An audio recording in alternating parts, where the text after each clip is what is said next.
Shaka King is a multitude of things: writer, director, producer, and sometimes actor.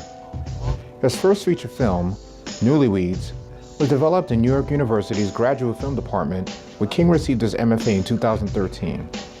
Later that year, the film debuted at the Sundance Film Festival and enjoyed a 3-week run at New York's vaunted Film Forum.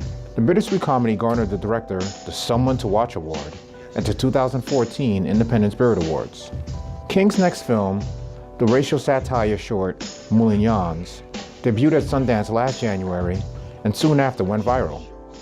Concurrently, King brought his cinematic and social relevancy vision to Black Out for Human Rights, a network of concerned citizens who commit their energy and resources to immediately address the staggering level of human rights violations against fellow Americans. His Blackout film, The Most Wonderful Time of the Year, also went immediately viral and is as alluring as it is difficult to watch. Shaka is currently developing a half-hour dramedy with producer Russell Simmons for HBO. King is a native and resident of Bedford-Stuyvesant, Brooklyn. Ladies and gentlemen, please welcome Mr. Shaka King. Okay, thank you once again for coming out. I really appreciate your doing this for us. No problem. Okay, cool. So, as I just mentioned in your bio, you grew up here in Bed-Stuy. You know, how was it growing up here, Bed-Stuy for you? Like what type of work did your parents do? I loved growing up here. My parents were both teachers for the Department of Education, formerly the Board of Education when they started. And they did that for, I think my father over 30 years, my mother over 20 years. They're both here. Yeah, and then my mother, when I was in high school, wrote a play, actually wrote a few plays. And then my father came on board as a producer, and they started taking these plays around the city. They played at the Victoria 5 Theater in Harlem. That closed down, I think, fairly recently, National Black Theater in Harlem. A lot of places I'm not that is, the Billie Holiday Theater. Of course. In Bed-Stuy, Brooklyn, of course. And I used to work backstage. As a kid, helped build the stage because my uncle actually built a movable stage that would travel around to these different venues. So my father and my uncle built it, and I helped as a kid, and then also worked backstage. So that's a long answer, but that definitely has played a role, I think, subconsciously in me pursuing a career in the arts, that and other things. But you didn't want to go into theater. You ended up going into film instead. Yeah, I actually didn't like doing that. Didn't like doing theater? I didn't like doing, I was a kid, all I wanted to do was play basketball and listen to rap. And I didn't really want to, You're perpetuating stereotypes. Just sit on a stereotype. But I didn't want to do it, but they made me do it. But I did enjoy watching them. I did enjoy, there was just something about it was definitely attractive to me. And I just think, on a personal level, just being a part of the process the rehearsals being held in my house and it having such an intimate role in the process, I think, and seeing just how it did a lot for my family, I think was also huge for me. Yeah.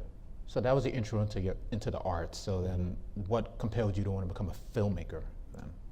When I went to undergrad at Vassar, and I was studying English, and I wanted to be a writer. I wanted to be a short story writer. I started writing short stories in high school, went to Vassar, wanted to major in writing. They didn't have a writing major. So I figured I'll major in English and, write when I can. But then I didn't want to read Beowulf. Didn't interest me, so I started studying political science, and I majored in political science for 2 years, and by the time I was a junior, I'd fulfilled all my requirements because I just only did political science classes. So then I had 2 years to do whatever I wanted. Right around that time, my best friend in college, my friend Kristen Sprague, he's edited everything I've made since then. He was a film major, and at Vassar, your first 2 years, you weren't allowed to take any production courses. You could only take theory courses. And so he hated it. But then junior year comes, and now he's going to be able to shoot shorts on 16 millimeter and edit them, and he's like really into the class that he's taking, but he doesn't have any partners that he, you know, it was like most intro film courses, it was a sort of partner-based class, partner-based learning, and he wasn't into any of the folks that he was, you know, partnered with. So he was like, hey, you should try to do this. And I had all this time, I figured, why not? I'd grown up watching movies, loved watching movies as a kid, watching, you know, renting VHS tapes and watching them all weekend with my mom. And so, yeah, I started taking courses at my junior year and just loved it. Wow, and then, so like what type of stories were you telling at that point? Were they very personal, or were they just? They were weird. I had one story. I had a friend, Dell, who has a very expressive face, and these were all silent films, and so, you know, he was always in demand between me and Chris. He was our friend because he just had such an expressive face. And I had this one, we had a couple friends who collected toys, and so I had these toys come to life, and they started murdering his girlfriends. This is messed up. They started murdering his girlfriends, and then you realize that they're his toys that he like has to murder his girlfriends because he's a crazy psycho. I mean, you know, it's your early stuff is gonna be that kind of weird stuff. And then I had another one about I made some connection between white supremacy and cigarettes. I don't even know what I was talking about. It was a very weird experimental film, and it was called White Boys, like cigarettes at White Boys. I don't know what I was doing, but it made no sense. But I made that, and then I made a bunch of strange black and white 16 millimeter shorts, and then eventually decided to my senior year made a video short. Chris and I made this short called Stolen Moments that was this kind of like you know, the Black Power mixtape is a mixtape, but it's not really a mixtape, but in a sense it is. It was kind of like our attempt at that, but way before that movie existed. But not about Black Power, it's about the effects of global capitalism on rap music, but in that sort of format. And so we had interviews, but then we also sampled like Transformers the movie, and we had these crazy clips and music videos from the time, and it was sort of this weird sort of visual mixtape that reflected our opinions on why we thought sort of music was in this crisis period during like the Murder Inc., you know, like 2000s, late 90s. So. But that got you into NYU. No, that didn't get me into really? NYU. No, so that was undergrad, and then I worked for like 7 years in education, making movies on the side, you know, shooting stuff when I could. I took screenwriting courses. That's when I learned screenwriting, was, you know, right after I graduated undergrad. And I actually did more screenwriting than directing before I went to NYU. Yeah, I'd only made a few shorts after college. You know, it's funny though, like in describing those early shorts, and I would even say your early work at NYU, you know, we were trying to come up with a word or a phrase to describe your work, which wasn't easy, because we kept thinking of words like irreverent or wry or ironic. Like, if you can, you know, if you even want to, like, how would you like really describe your style of filmmaking? I don't think I have one, because there's just so many things that I want to attempt, so many different types of movies that I want to try my hand at. So I don't think I mean, I know that I naturally, I mean, when I'm looking at a scene, I can pretty much find humor in most scenes. And I just love humor, I love comedy. So I think that anything I do will have just moments of comedy in it. But that doesn't necessarily mean it will be a straight comedy. It doesn't mean I don't want to do drama or horror. You know, I do have interest in those. So then, do you define yourself as a filmmaker or as an artist? Do you even define yourself? I mean, how does that work for you? Or Or even, I mean, do you even think you're there yet to be able to define your work and who you are in all that? I mean, I think I definitely feel, I mean, I know that I make films for a living, so I guess that's what people, when I had to get my eyes dilated today and get new glasses, and they said, what do you do? I said, filmmaker, so I write that on those kinds of documents. That's official. Yeah, and I do practice art, and I love it, and I've been doing it since I was in high school, and it's the only thing I could imagine doing. Wow.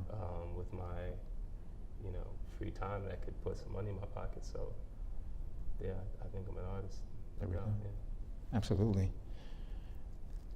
Do you think that's kind of like a lonely existence, being an artist, being a film director? Is that something that is able to allow you to really connect with people, like on a continuous level, or is it just being in your headspace all the time?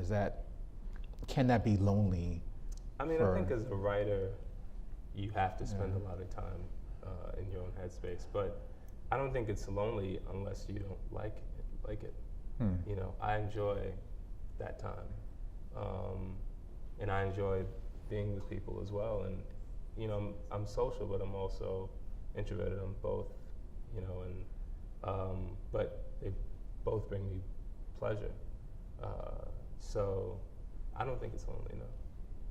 It's funny because I was listening to an interview on Microphone Check on NPR, and they were talking to Terrace Martin, the jazz player, fantastic. And he was talking about how he has to separate himself from people for long periods of time, as a discipline. And his father is a jazz musician as well, so he taught him that particular discipline, and it works for him. Which is why I ask about the loneliness behind doing that type of work. Is that something you found that you've had to do, or? I mean, I'm an only child. Okay. So it comes natural. It comes pretty naturally to me. And yeah, you have to, I just finished doing an artist residency, and it was 3 weeks of just me in a cabin, and there were other artists there who you'd interact with at dinner, but most of your time you were spending alone, and it was great, but then after a while you're like, I gotta get out of here, I gotta go home. A little stir crazy. Some people stay there for 2 months. That's too long for me. I did 3 weeks, and I was all set. But there are people who can do 2 months and be totally happy about it. Yeah. So I want to transition into talking about Newlyweds. It's a film, I think also very much like you, it's a little bit hard to describe. I mean, it's been called a stoner comedy. It's been called bittersweet. That's one way I know you define it. Do you have an issue with people calling it like a stoner comedy, or is it just whatever they allow it to be to interact with what it is, or what it is for them, I should say more so? I mean, I always thought of it as a stoner comedy. It definitely borrows elements from the genre, and which I think is a genre with some bad movies and good movies, just like any genre, So it doesn't bother me however people connect to it. I'm just happy that people watch it and have a reaction, So how do you come about even developing that? Like, what's the genesis of putting together Newlyweds? That came about in a very weird, is it weird? I don't know how weird it is, but it was some life experience. I basically had been in this relationship that ended, and I'd been in it for a long time, and I remember at one point thinking that part of the reason it ended was because we would sometimes have sort of these silly fights about weed, and I, years later realized that was ridiculous, but I was like, oh, that's kind of a good idea for a movie, just a comedy about a stoner couple. And then the title came to me fairly soon after, and I was like, all right, I should definitely write this because make $1 million. It didn't happen at all. But I, excuse me, I thought it was a very I didn't have many commercial ideas at the time, and I thought that this was like a movie that I could get funding for.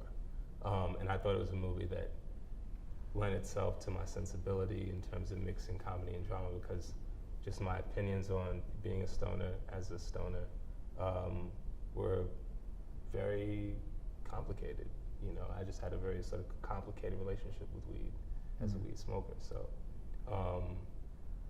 I felt like I could talk about that in a really authentic, unique way, in a way that other films sort of dealing with weed hadn't. That's why I was learning katakale. You know katakale? The head was on. Just running back to the hotel.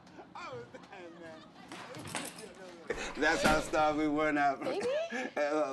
Oh. Ni hao. Oh my God, baby, what happened? Nothing. Oh. Chico, this is my boyfriend Lyle. Chico works at the museum with me. Well, technically, I'm the ethnic artifacts curator, so I'm always traveling. What but I happened? work at the museum. Nothing. I was just moving a refrigerator and Not came, you know. Let me get you some ice. Something, Molly. Oh.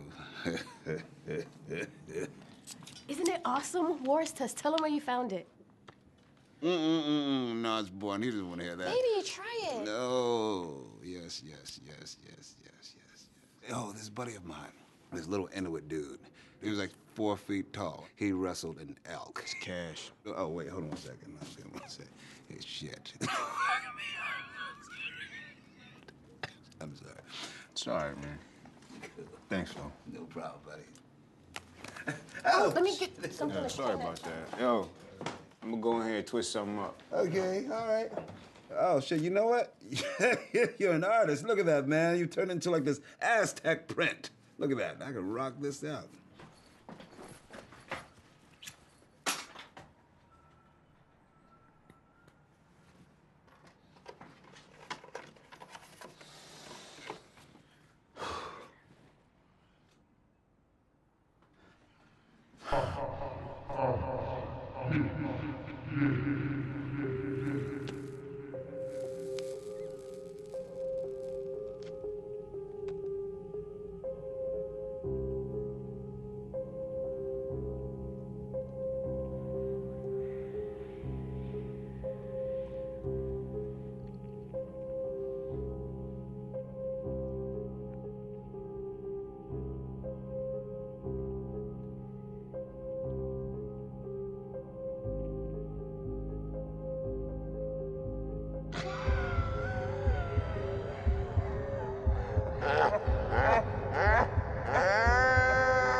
So you get this idea, and you write the script, but you're in NYU at the time, right? Mm-hmm. This is when you're a grad school at NYU.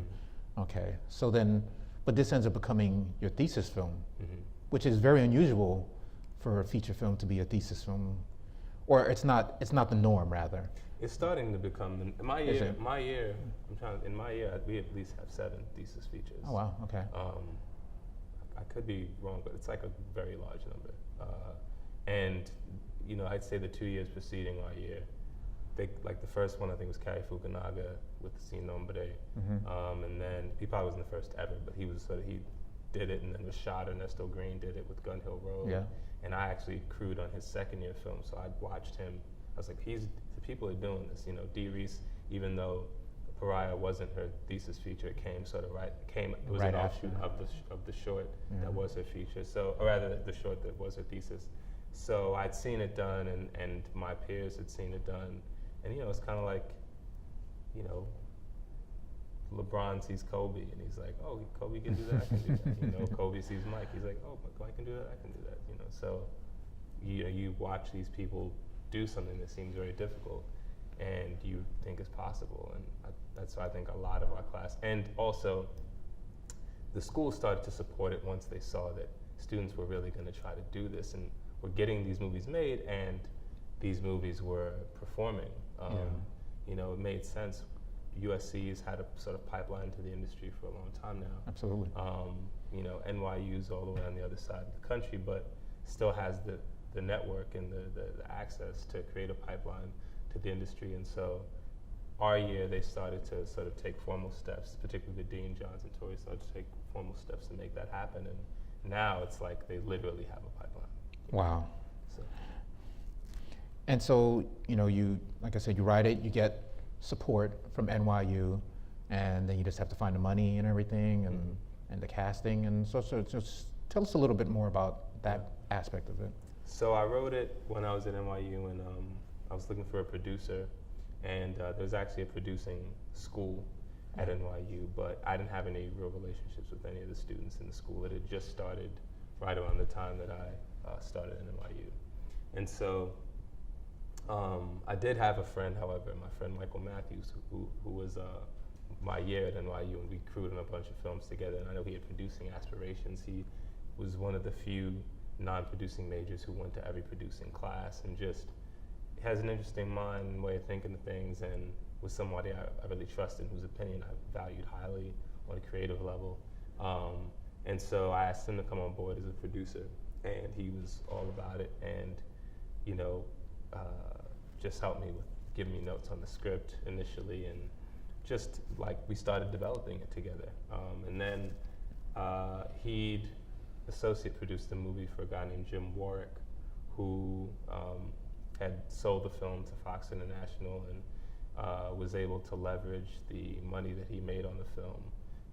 He was able to convince his investors to basically double down on our film. And so Jim came on board as a producer, and you know, he had filmmaking experience, and so Mike and I like largely deferred to him, and he just like started really getting the ball rolling on a nuts and bolts level. And then the last producer on board was Ben Akinagbe, who played Chris Partlow on The Wire, and he helped us in terms of introducing us to a lot of cast members.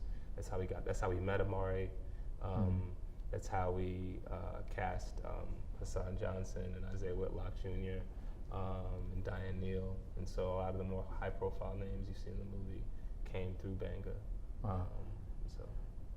And Banga's a Bed-Stuy cat too. So. He is. Yeah. So. He lives out here. Yeah. So Newlyweds is also the first time that you worked with Daniel Patterson. No, it's not. I actually worked with Daniel. I worked Daniel before film school. Oh, wow. The year before, the summer rather, before I started film school, he and I shot a music video for some friends of mine, actually Tone Tank, who's in Newlyweds. Yeah.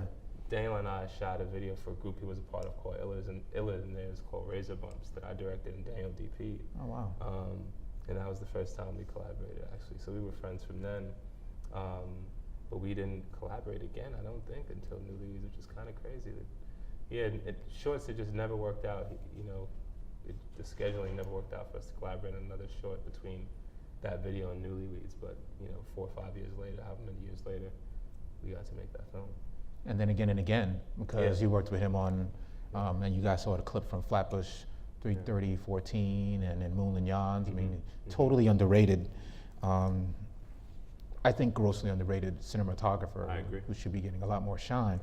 I agree. But so you've been working with him for a while though then. So can you just tell us about how the collaboration between you two works? Usually, there's a series of conversations, and then I do a shot list, he does a shot list, then we combine shot lists, and then we kind of shot list together. And then we, usually, by then we might have some locations, we start visiting locations, we visit locations, and then we shot list again after we visited the location. So and then throughout that time, there's, references that we're taking a look at visually, and, we're just, that's what we do. So that's a real interesting process, and I know with Moulin Yawns, you guys shot that over, was it 2 days? It was a short amount of time, right? It was like 7 hours. Excuse me? Like in 7 hours. You shot that in 7 hours? Yeah, we did it in 7 hours. Wow. How? I mean, that's a long... 3 cameras. Oh, okay. At one time. Wow. 3 cameras at one time. was really what, and we were lucky. We had two really good, besides them, we had two really good operators. And my friend Alex, and I think Kervin, who was like my intern on Newlyweeds, actually camera operated as well. He did a great job. Jeez. Yeah. So, not Newlyweeds, I'm sorry, Moulin Yans is like a social satire. Like, how would you describe Moulin Yans? I would say racial satire. Racial satire, like, Yeah. okay. Yeah. Okay. Like, so what made you think about doing a film like that? So the other two guys in the movie are my cousin and my friend Cav. And Cav's been my friend from high school. I've known him since 8th grade, and my cousin's my cousin. So we would, in 7th grade, in 5th grade, I started school at the school Poly Prep in Bay Ridge. Yeah. And it was, very sort of predominantly Italian, Irish, Greek student body at the time. And he was my first white people I haven't really met at my age, and it was just, they kind of were not, only, like I said, my impression of how white people behaved was based off of, step by step, you know what I mean? And like the, whatever. TGIF shows. Yeah. Silver spoons, and so these kids were not at all like that. They were like really funny. They were just different. They were different, culturally. It was a culture shock for me. So then right around that time so this is my first time in South Brooklyn. So I'm around just like different kinds of kids. And then around that time I also now starting able to watch R-rated movies with my mom, and my aunt. And I remember we went and saw Casino. I just realized this the other day because I was like, was it Goodfellas or was it Casino? It was Casino. It was me and my aunt, my mom, and my cousin Gerard, who's the dark-skinned guy in Moulin Yans. Okay. And,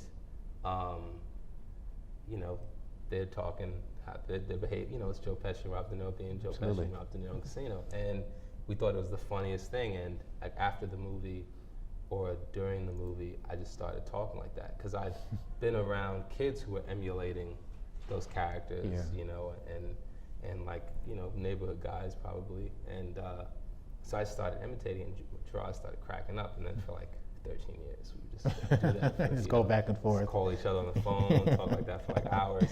And then my Cav, he, joins me in high school, and we're on the back of the bus, and he can imitate anybody. So we start doing that, and then I had a friend Twan who got into it, my friend Larry got into it, and so it became a sort of comedy troupe thing we would do. And so Chris, my longtime editor, who's also my best friend from college, has observed us do this. We kind of stopped doing it, really in our like 20s probably, but he had seen us do it on some occasions in college, and so he was one day watching A Bronx Tale, and there's that scene where these black kids bike by in the Italian neighborhood. And they, one of the kids says something along the lines like, "There goes the neighborhood," and then later on they end up beating up a black kid in the neighborhood. And so he wanted to recreate that scene. He said, but he should have me, Gerard, and Cav recreating that scene. And I was like, that's just that's the greatest idea ever. Brooklyn on fire. These guys are hot as control of your fucking scope. Didn't I fucking tell you guys? Hey, you let one or two of these niggas move in the neighborhood, next thing you know, your daughter's coming home with fucking Bradley, what's his name, eh? What the fuck is he talking about? Shine from the movies, that guy. You know that guy. Hey, I don't. what's the big deal? You're all pink on the inside, you know what I mean? Bro, this broad I was just on the phone with, she could swallow a pack of Franks. I call her Hebrew National. Hey, the guys, fuck them. But the broads, hey, fuck them, right? You know what I mean? They're good for one thing. They kissed their dog on the mouth. You know that, right? You gotta get out. I gotta get out of here. Other day, I go to the corner store, the cafe, they get a bagel. Yeah.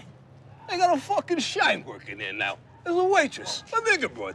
Can you fucking believe it? Fucking affirmative action. Bro, I swear my grandmother's grave. I thought this broad had a chinchilla hanging out her friggin' shirt. So I look at her, I says, Sweetheart, forget about a hairnet. You need a leash for that thing. Clean it up, huh? fucking handling food here. Give me a break. It's fucking disgusting. To the dogs, I tell you. This neighborhood's going to the friggin' dogs. Guys, excuse me. I'm looking for Katadiatu. It's like a Gabonese French bistro. This fucking guy. Fucking guy. It's on Tompkins.